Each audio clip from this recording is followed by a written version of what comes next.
Good evening to you. Good evening to you, Deacon's Farm. I am happy to be here amongst the family of the Barbados Labour Party once again as we mount a campaign and a platform. And certainly I want to start by endorsing unreservedly, unequivocally, my brother, my friend, my comrade, Neil Rowe.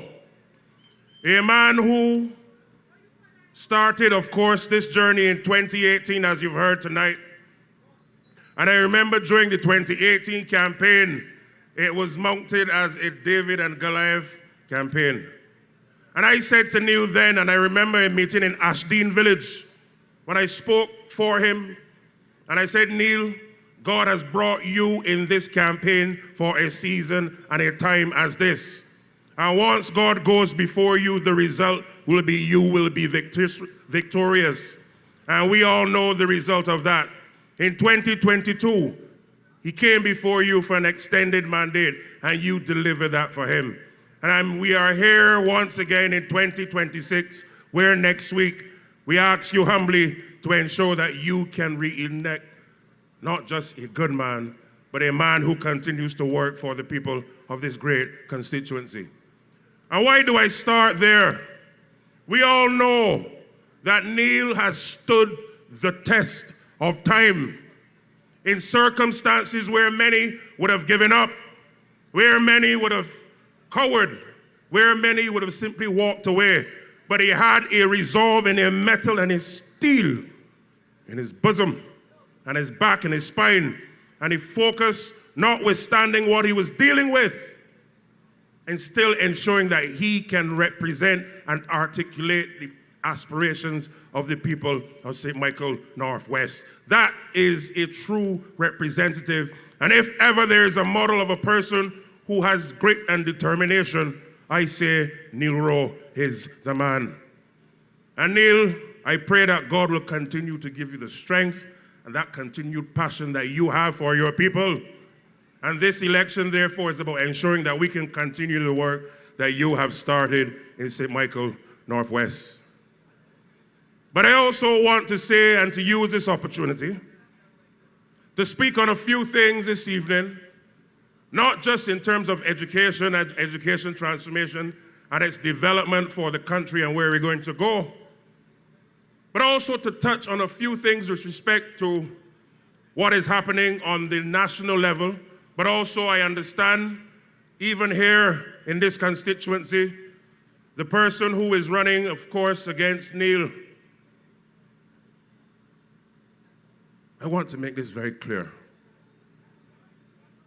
I remember when I was serving in the Senate before I moved over to the lower house. You may recall Deacon's Farm when Ralph Thorne, who left, of course, the Barbados Labour Party and has single-handedly destroyed Errol Barrow's legacy and his party. And he took a bunch of persons from the party, including the candidates of the Democratic Labour Party, to walk through Swan Street. And I want you to ask Ryan Walters, this is a serious question that you have to ask him. We were in the Senate at the time. I on the government side, he was on the opposition side. And Pat can tell you, when Ralph Thorne said that all of the candidates of the Democratic Labour Party were going to walk through Swan Street and do what we call a meet and greet, Ryan Walters refused. He refused to walk behind Ralph Thorne. And you can see that manifesting today in 2026, where in the Democratic Labour Party, as we speak, there is commotion in George Street as to whose manifesto is going to be published first. Can you imagine that we are on the eve of an election? And that party cannot settle itself and be disciplined enough because people have egos who believe that they are more important than the other. And this for them is not about representation of people. This is about political survival because they know that they don't have what it takes to govern this country and to lead our peoples into the next level of development. And Neil, I say to you, my brother, you have a duty unlike any other to ensure that on Wednesday, through the will of God and the vote of the people, that you continue to deliver this constituency on behalf of the good people of St. Michael Northwest and the Barbados Labour Party. And you would see all the fancy promotions and all these different things. But a lot of young persons have said, Chad, one of the things that we like about Neil Rowe is that even though he's a quiet fella, he get things done. Neil, when he gets things done in terms of housing for people, you do not see Neil going on any social media and posting that for people. Because why? For Neil, getting things done and the dignity of people must not be your social media like. And this is the kind of character that he has and continues to have, and we are all proud of him in the Labour Party.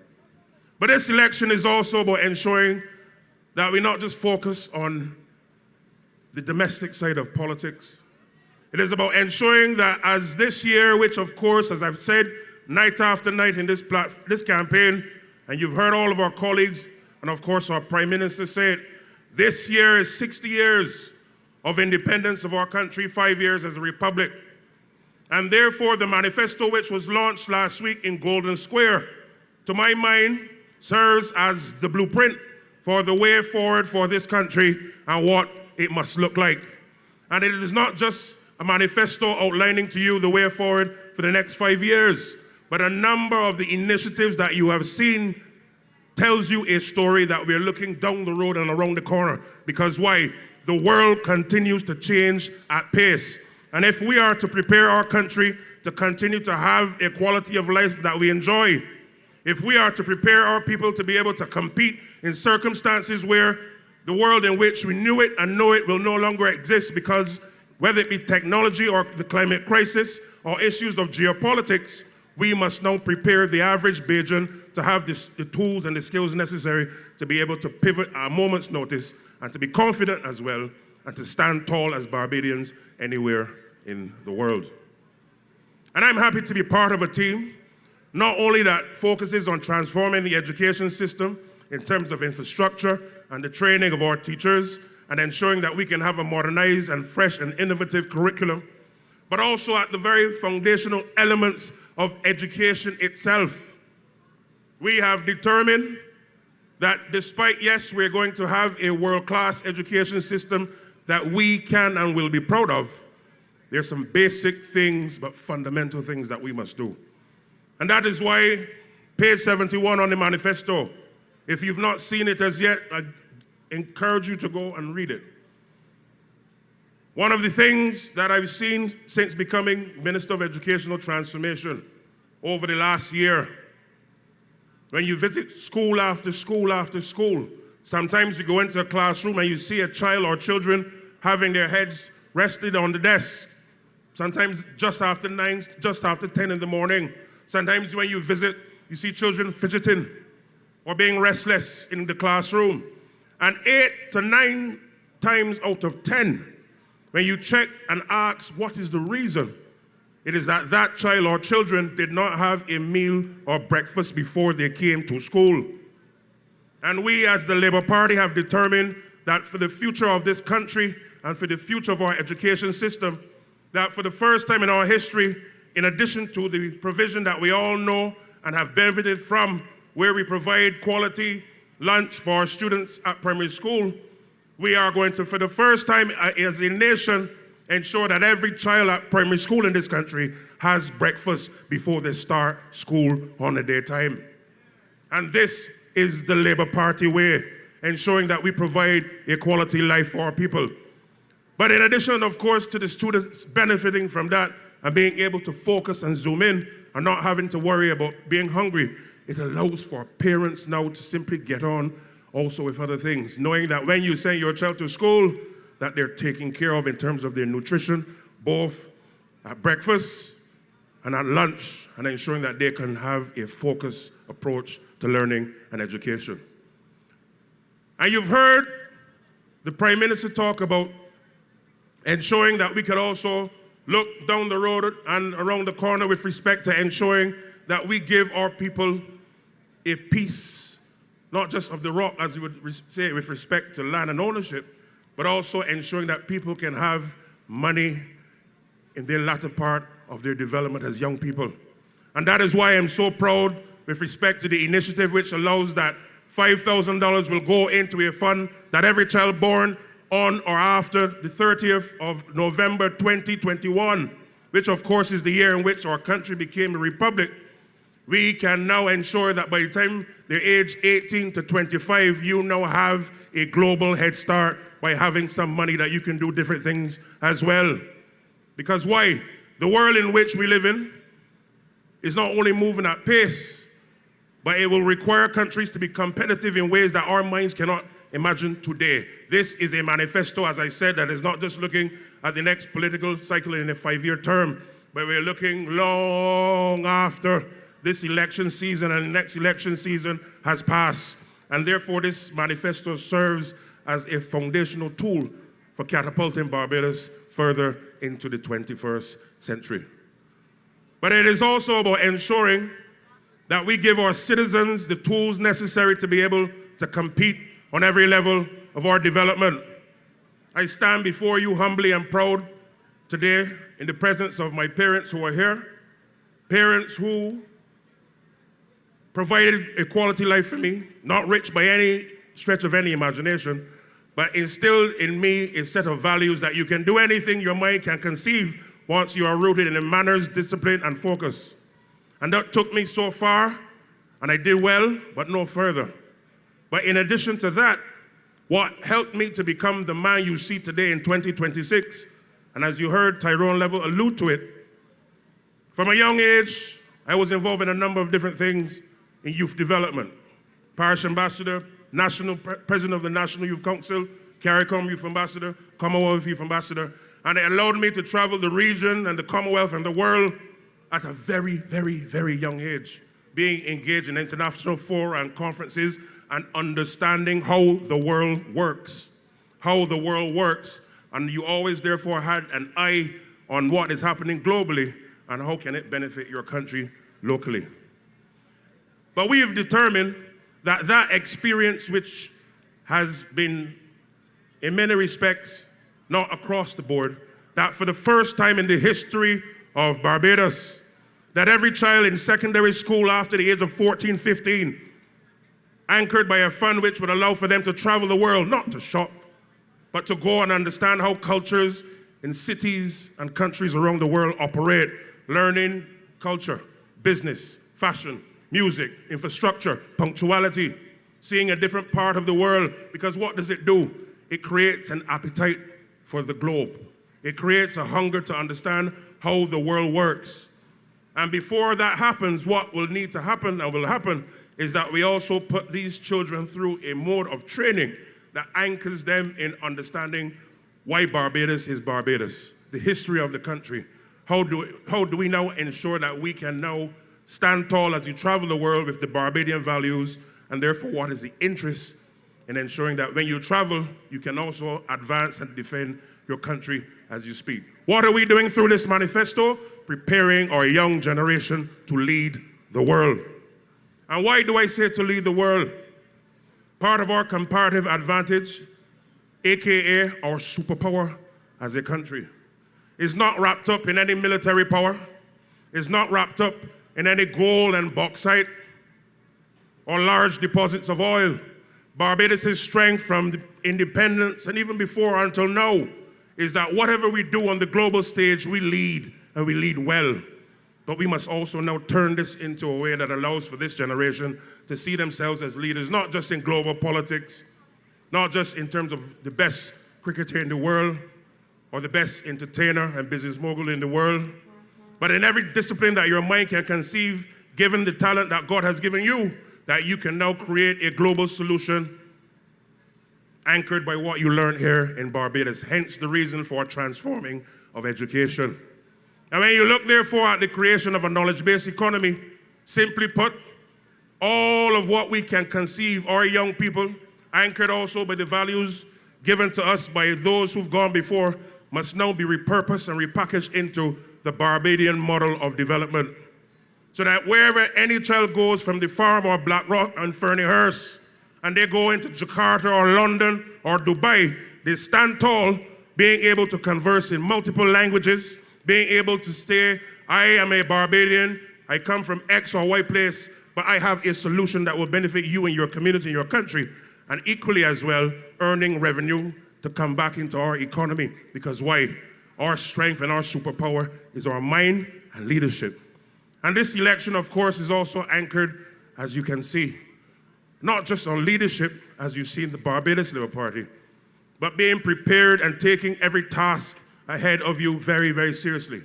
Conversely, on the other side, you see a party that is unprepared for a general election, yet Ralph Thorne, week after week after week, month after month after month, begged the Prime Minister to call the election, and now she did. He is not ready at all. And if he is not ready for the election, can you imagine, oh Lord, only for a minute, and Lord, forgive me here, if this man were to lead Barbados, we would be in Potter. Because why? Leadership requires you to be prepared, to be disciplined, and to take the task of running a country and the aspirations of 300,000 people very, very seriously. But you only need to listen to Michael, as you've heard tonight, and speak to Tyra, and they can tell you the arrogance in the Democratic Labour Party, the one-man show type of leadership in the Democratic Labour Party. Conversely, on this side in the Barbados Labour Party, Prime Minister Mia Motley, who is the greatest Prime Minister in the world. The greatest Prime Minister in the world. And despite her global prowess and leadership, and the world respects her, I can tell you as part of her cabinet and her team, she lets every idea contend so as to ensure that when we have a policy, that it has the best thoughts coming through for the benefit of every single member of this country. That is how you lead, that is how you govern, and that is the Barbados Labour Party way. And I was so happy to hear Michael in some of our meetings talk about the difference that he can see already between coming from the Dems and coming to the Barbados Labour Party. A strong leadership, but a leadership that is anchored in humility. A leadership that is not anchored in self. When you listen to Ralph Thorne, as far as I know, he's not a Rastafari, but everything is I, and I, and I, and I, and I, and I. Everything is about self. And you heard Michael tonight talk about how he treated the stalwarts of the Democratic Labour Party. I've said it many times before, and I will say it again. This iteration of the Democratic Labour Party, this iteration of the Democratic Labour Party bears no resemblance to Errol Barrow, his legacy, his philosophy, or anything that he would stand for. And if only he could get up from wherever he is, he would say to them, "Depart from me, I know you not." Ralph Thorne, you have a lot to answer for. And as the good book tells you, be not deceived. What does it say, crowd? Be not deceived, for God is not mocked. For whatsoever a man soweth, that shall he also reap. Those are not my words, those are the words of the good book and scripture. And whether you want to run from it or not, Ralph Thorne, you have to answer to a higher power, because God is not the author of confusion. But from the time you've gone in to Errol Barrow's party, confusion after confusion after confusion after confusion. And no wonder why so many persons who normally have supported the Democratic Labour Party, I'm not talking about political persons now, ordinary Barbadians are saying we are going with Mayor Amor Motley because what is happening in George Street under Ralph Thorne bears no resemblance to Errol Barrow and what he stood for. But we cannot take that for granted either, because when we go to the poll next week, I don't want you to get into the idea that it is a foregone conclusion, man. Me and the bees get through so I don't have to vote. Every single vote counts. Get up on Wednesday and go and cast your vote. Because why? You do not want a situation where the day after you have buyer's remorse and you think, oh dear, shoulda, coulda, woulda. But we are going to stay the course and to ensure that we can continue the journey which we started in 2018. A 2018 which saw this country on the brink of disaster, economically and otherwise. Barbados was part of a global community, not only as the third largest indebted country in the world, but a country, as we all know, in Christchurch, which had sewage flowing on our streets. 8 years after, not once have we had a situation where that has happened again. In 2018, which our dollar was on the brink of collapse, which had us therefore had to go to the international community to stabilize not just the economy, but Barbados for now and the future as well. But despite all of that, Prime Minister Morley and our team faced the music head on. COVID, ashfall, international crisis after international crisis. But despite all of that, we were able to buy buses, garbage trucks, increase our salary for our public servants, not just once, not just twice, but 3 times. Confidence in the economy has grown. Construction is booming. Investment is coming. You just heard from Ian. Ian, my brother, continues to be the man who ensures that tourism soars and soars and soars. Go up at Grantley Adams Airport any day of the week, not just Saturdays anymore, and you can see a tarmac full of planes with tourists coming off into Barbados. Staying not just now in the hotels, but the Airbnbs across the country. Ian, my brother, God bless you for what you are doing to lead tourism in this country. And my message is simple to you tonight. Ensure that we continue to give our party the chance to serve you. We place our skills and our time and resources before you. And with God's continued hand over this country, and should it be the will of God, with the Prime Minister, Mia Motley being our Prime Minister again, and you on Wednesday in St. Michael, Northwest, voting for Neil, I assure you that we will continue to do well and right by you for the benefit of this country. Good night. God bless you. God bless the Barbados Labour Party, and God bless every Barbadian here and abroad. Good night.